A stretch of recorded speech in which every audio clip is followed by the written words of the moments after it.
السلام علیکم ناظرین، امید ہے آپ سب خیریت سے ہوں گے۔ آج کی ویڈیو میں ہم آپ کو ہندوستان کی خوبصورت ترین لڑکی جس نے قائد اعظم سے محبت کی شادی کی اس کی کہانی بتائیں گے۔ 1916 میں قائد اعظم ممبئی کے علاقے مالابار ہل میں شفٹ ہو گئے تھے۔ شام کے وقت کام کاج سے فارغ ہو کر قائد اعظم اورینٹ کلب چلے جایا کرتے تھے، جہاں ان کی ملاقات ایک پارسی فیملی سے ہوئی اور وقت کے ساتھ ساتھ قائد اعظم کے اس پارسی فیملی کے ساتھ تعلقات بڑھ گئے۔ انہی دوران اس پارسی خاندان نے ایک دن قائد اعظم کو اپنے گھر دعوت پر مدعو کیا، تو اس دعوت پر قائد اعظم کی ملاقات ان کی بیٹی رتی سے ہوئی۔ یہ رتی ہندوستان کی سب سے زیادہ پرکشش خاتون تھی، جن کو ہندوستان کی بہت ساری مشہور شخصیات نے شادی کے لیے دعوت نامے پہنچائے تھے، لیکن اس لڑکی نے کسی سے شادی نہ کی۔ ایک دن یہی پارسی فیملی جو ہے وہ پہاڑی مقام پر سیر و تفریح کے لیے گئی اور ساتھ میں قائد اعظم کو لے گئی۔ وہاں ایک شام قائد اعظم کو اس رتی نے کہا کہ مسٹر جناح آپ نے ابھی تک شادی کیوں نہیں کی؟ تو قائد اعظم نے مذاق سے جواب دیا کہ ابھی کوئی لڑکی مجھے میرے معیار کی نہیں ملی۔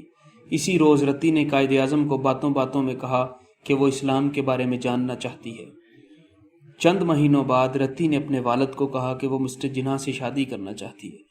اس کے والد سر ڈنشا نے سخت ناپسند کیا اور انہوں نے کہا کہ وہ مسلمان ہیں، ہم پارسی ہیں، ہم تمہاری شادی اس سے کبھی قبول نہیں کریں گے۔ لیکن رتی جو ہے وہ بضد تھی، تو اسی دوران اس کے والد نے عدالت میں ایک مقدمہ دائر کیا اور عدالت نے رتی کو شادی سے روک دیا کہ وہ بالغ نہیں ہے، ابھی اس کی عمر 17 سال ہے، تو جب تک وہ بالغ نہیں ہوتی وہ اپنی مرضی سے اپنی شادی نہیں کر سکتی۔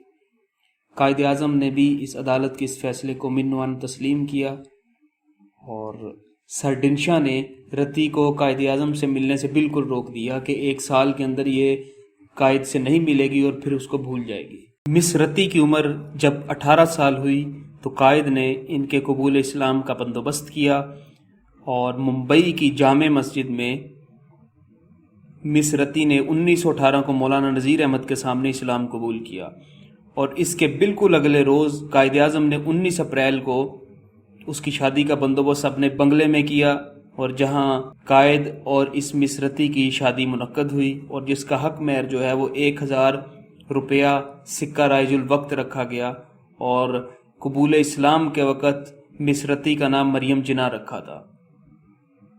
یہ تھی مس رتی کی کہانی۔ انہوں نے بڑی محبت سے شادی کی تھی، لیکن قائد اعظم کے سامنے مسلمانوں کے مسائل تھے، لیکن مس رتی جو ہیں مریم جناح وہ قائد کی توجہ اپنی ازدواجی زندگی کی طرف مبذول کروانا چاہتی تھیں، لیکن قائد اپنا مقصد حاصل کرنے کے لیے بضد تھے، اور اسی طرح ان کا وقت چلتا گیا، لیکن آہستہ آہستہ ان کے درمیان دوریاں آتی گئیں، اور پھر بالآخر ایک وقت ایسا بھی آیا کہ مس رتی قائد اعظم سے الگ گھر میں رہنے لگیں، لیکن محبت ان کی اسی طرح تھی جس طرح پہلے دن تھی۔ ہمارے قائد اعظم نے اپنی اس ازدواجی زندگی کو ہمارے مسلمان ملک حاصل کرنے کے لیے قربان کیا۔ اللہ پاک ہمارے قائد پر رحمتیں فرمائے۔ السلام علیکم ورحمۃ اللہ۔